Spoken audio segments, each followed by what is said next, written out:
मंदिरापासून सरळ वरती जावं। या ठिकाणी दक्षिणीमुख मारुतीचं मंदिर आहे।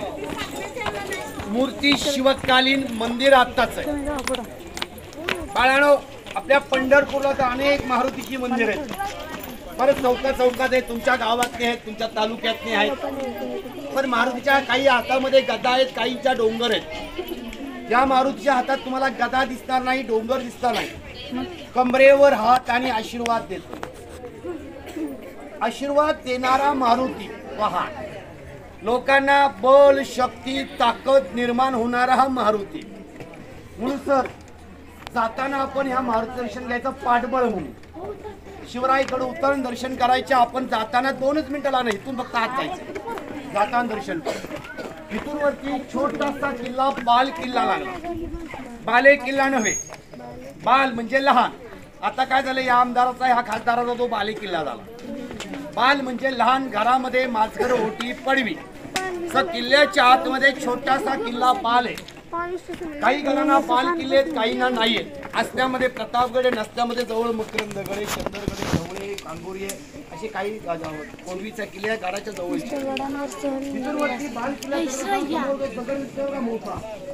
हा उचलला कसा असेल, तुम्ही जेव्हा शिवतीर्थ 2 वर्षापूर्वी पाहिला रायगड, तेव्हा गाडीत न उतारला, रायगड बघितलं, आपलं मन लांबून अरे वा रायगड आला, पण गाडीत न उतारलं, वर बघितलं ती डोक्यातली टोपी पडली। इंग्रजांच्या डोक्यातली टोपी पडली म्हणून टोपी पाडणारा रायगड। त्या रायगड चढत असताना मी आत्ताच विचारलं, येताना 1-2 आमच्या मुलींना विचारलं, ताईंना विचारलं किती वेळ लागला। कोणी म्हणल्या 2-2.5 तास, कोणी म्हणलं 3 तास। आपण 3 तास गडावर जेव्हा चढून गेलो आणि शिवसमाधीकडे गेलो की आपला थकवाच गेला। म्हणजे रायगड एवढा सुंदर किल्ला आहे, किल्ल्यांचा राजा राजा दागिन नकोय। बड्डेला मला एक किल्ला दाखवा, बड्डेला किल्ला बघितला समाधान होईल। प्रत्येकाच्या बड्डेला एक एक किल्ला बघितला, महाराष्ट्राचे सगळे किल्ले होऊ शकतात। आता आपण शेवटच्या 50 पायऱ्या चढायचे, डाव्या हाताला ओळायचे, एक चौथारा बघायचे, चौथाऱ्यावर जाऊन थांबायचं। चौथाऱ्यावर माहिती घ्यायची की मग कडेलोटला जायचं, चोरवाट बघायची, शिवरायांचं दर्शन घ्यायचं, महादेवाचं दर्शन घेऊन एकानं उतरताना मारुती दर्शन, 2 दर्शन आपण जय जय जय जय जय भवानी। आपण आतापर्यंत 550 पायऱ्या आलो, अजून 550 पायऱ्या बाकी आहेत। सर तर मगाशी मला म्हटले, तुम्हीच म्हणला पावती करताना हार आणला तो गाडीत राहिला। कुठल्या मुलींना पळत 1000 पायऱ्या पाठवायच्या आणि लवकर यायच्या। किती मिनिटात जातात मुली बघू, हातवर करा, कोण मुली जात आहेत? एकही मुलांमध्ये अरे वा, हारच नाही आणला। एक मुलगी काढत होता, की लगेच हात खाली घ्या, हारच नाही आणला, घ्या हात खाली। अरे तुम्हाला कशाला सांगतोय आम्ही, एकच आमची ताई काढत होती हारवर हार, दुसऱ्या म्हणून कप खाली घ्या। हार आणायला कोण पाठवणार आहे? आपण जिद्द बघितली, आपण हुरूप पाहिला। अरे रायगड पेक्षा प्रतापगड सोपाच आहे, फक्त अवघड होता त्या जंगलामध्ये होता म्हणून। आपण 550 पायऱ्या आलो, 550 बाकी त्या उतरायला चढायला नाही। आपण ज्या चौथाऱ्या आलो, हा चौथारा नसून शिवरायांचा दरबार आहे। हा माझ्या सगळ्या विद्यार्थ्यांनी रायगड पाहिलाय ना, रायगड पाहिलाय, रायगडचा दरबार पाहिलाय। तिथे कुठेही टाळी वाजवली ना की शिवरायांच्या शिवसमाधी सिंहासनापर्यंत आवाज जातो। त्या दरबारात कुठेही तुम्ही हळू बोलला तरी सिंहासनापर्यंत आवाज जातो, कारण तो दरबार कमीत कमी 50 ते 60 हजार लोक बसणार आहेत। आणि त्या दरबारामध्ये एक मध्येच करा उभा, करा कडे लोक, हा कोपऱ्यात त्या कोपऱ्यात त्या कोपऱ्यात आवाज जाणार। शिवाजी राहिले उगाच कडे लोक केला करायला पाहिजे, दुसऱ्याला आवाज कुठे जाणार? राजांच्या कानी जाणार। राजेश बाहेर जे म्हणणार लगेच पकडा त्याला आणा इकडे, कुठे तो दाखव। म्हणून तो शिवरायांचा दरबार होता। हा बाळानो, दरबार पाहावा तो रायगडचा, किल्ला पाहावा तो रायगड राजगडचा, कारण सईबाईंची आणि शिवरायांची समाधी पाहिली की भाग्य मिळतं। म्हणून आपल्यामध्ये म्हणे, बहुजना जन्मालय एकदा शिवतीर्थ रायगडला जावं, पंढरीचा वार करी पंढरपूरला जातो, तर रायगडचा धार करी रायगडवर गेला पाहिजे। या दरबार महत्वाचा आहे। या दरबारावर शिवरायांनी खंडोजी खोपडे नावाच्या गद्दाराला शिक्षा दिली। सर मगाशी तुम्हाला विचारलं, पण ती जागा इथे आहे आपली, म्हणून इथे सांगणार आहे। ज्यावेळेला अफजल खान निघाला, आदिलशहाच्या शिक्क्याचे सईचे खले ते लखोट तयार केले, लखोट्यात मजकूर होता, शिवाजींकडे राल तर जीवाला मुकाल, अफजल खानकडे गेलात तर वतन मिळेल। वतनाडी फुटलेला खंडूची खोपडे होता. त्याने विचार केला, माझं काय, माझ्या वतनाचं काय, माझ्या इनामाचं काय, माझ्या बायकाबरोबरचं काय. जाऊन अफजल खानला मिळाला. अफजल खानला मिळाला. बहिर्जी नायकाने राजा निरोप धाडला. राजा खंड्या फुटला. तेव्हा राजाने विचारलं, आपण काय ठरवलं. कान्होजी काका 5 मुलं घेऊन प्रतापगडला आले. शिवरायांनी विचारलं, आपण काय ठरवलं. कारण जावं लागत होते खंडूची खोपडे. आपण काय ठरवलं. त्या काका सांगता, शिवबा. सोडलं घरदारावर पाणी, सोडलं बायका पोरांवर पाणी, सोडलं इनामाव पाणी. अरे मी जगीन तरी स्वराज्यासाठी, मरीन तरी स्वराज्यासाठी. 5 मुलं घेऊन ते आले.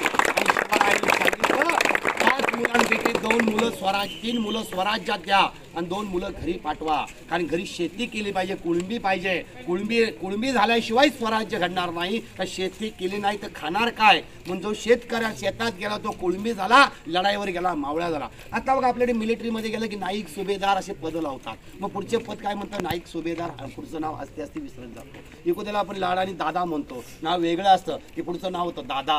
आमच्या भरत शेठ सर फरमान सोडलं. खंडूची पळताबुली सुरू झाली. कान्होजी काकांनी मध्यस्थी केली. खंडूची लाकडे लोट करू नका, तोफ्या तोंडी देऊ नका, अंधार कोट टाकू नका. मग काय सोडून द्यायचा का. पकडून आणला. 1660 साली डावा पाय आणि उजवा हात कलम केला. उजवा हात का, जेवता येऊ नये. उजवा हात जेवता येऊ नये. खाण्याच्या मुलाची वाट दाखवतो नाही, तलवार चालवतो नाही, घोड्यावर बसून लगाम धरता येऊ नये. डावा पाय घोड्या असता, डावा पाय कलम केला. आता बघा आपल्याला एक मर्दानगी खेळ खेळले जातात. लाठी काठी, दान पटाल, ढालकाठी. तेव्हा पहिला पाय हा आपण डावा टाकतो आणि उजव्या हाताने तलवार किंवा लाठी काठी घेतो, मग फिरवतो. डावा पाय उजवा हात कलम केला. स्वराज्यातून पळून गेला तो डावा पाय कलम केला. स्वराज्यावर चाल करून आला. तलवार घेऊन तो उजवा हात कलम केला. शिवरायांनी एक एक मावळा असा जमवला होता. आपण पोलादपूरून येताना उंबरट लागलं. आधी लग्न कोंडाण्याचं, मग माझ्या रायबाचं. आजचे आमचे मावळे म्हणले असते, आधी लग्न एकुलते एक पोरगीचं किंवा पोरग्याचं, मग तुझ्या किल्ल्याचं. 2 महिने सुट्टी दे, मला पत्रिका वाटली. शिवा काचा इतिहास वाचा. राजांचे डुप्लिकेट भरून शिवा काशीत पन्हार गेले. नाभी समाजातले होते. शिवा काशीत पन्हार गेले, मारले गेले. त्यांना माहितीये मी शिवाजी म्हणून मारणार आहे आणि मारले गेले. जिजाऊ शिवा काशी आईला भेटायला गेल्या. जिजाऊ भेटायला गेल्या असता शिवा काशी आईने काय केलं, जिजाऊन ओळण्यासाठी पुढे आली. तेव्हा तिच्या डोळ्यातून अश्रू आले. अश्रू पुसला. जिजाऊने पदर पुढे केला. तेव्हा शिवा काशी आई म्हणते, माते हे अभिमानाचे अश्रू आहेत, दुःखाचे नाहीत. दुःख एकच झालं, परमेश्वराने मला एकच मुलगा का दिला.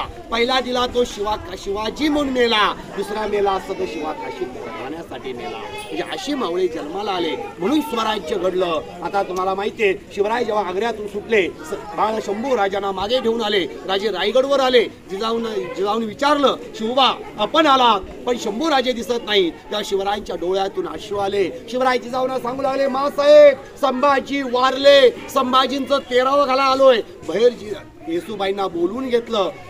तेव्हा राजे शहाजी राजे वारले तेव्हा आम्ही जाऊन दिलं नाही. आम्ही आमच्या पोरीबाईला सती जाऊन द्यायचं का, सती जाऊन दिलं नाही. आणि 18व्या दिवशी संभाजी राजे स्वराज्यात आले. त्यांचं 13वं घातल्यानंतर आणि संभाजींचा शोध घेऊ नये म्हणून संभाजींचं 13वं घातलं. बाळो जगाच्या पाठीशी एकमेव बाप असा आहे, जगाच्या पाठीशी एकमेव पिता असा आहे, पोरग जिवंत आहे तरी 13वं घालणारा फक्त शिवबा आहे. मग इथे आपण महादेवाच्या मंदिरात पोहोचलो. महादेवाचं दर्शन येताना घ्यायचं. केदारेश्वर आपण म्हणतो बद्रीनाथ केदारनाथ, तसा केदारेश्वर आहे. मग ह्या केदारेश्वराला आपण येताना यायचं. काय येताना यायचं, आता दर्शन घ्यायचं नाही. पण मुळात राजांनी गड भवानी मातेच्या मंदिरासाठी बांधला.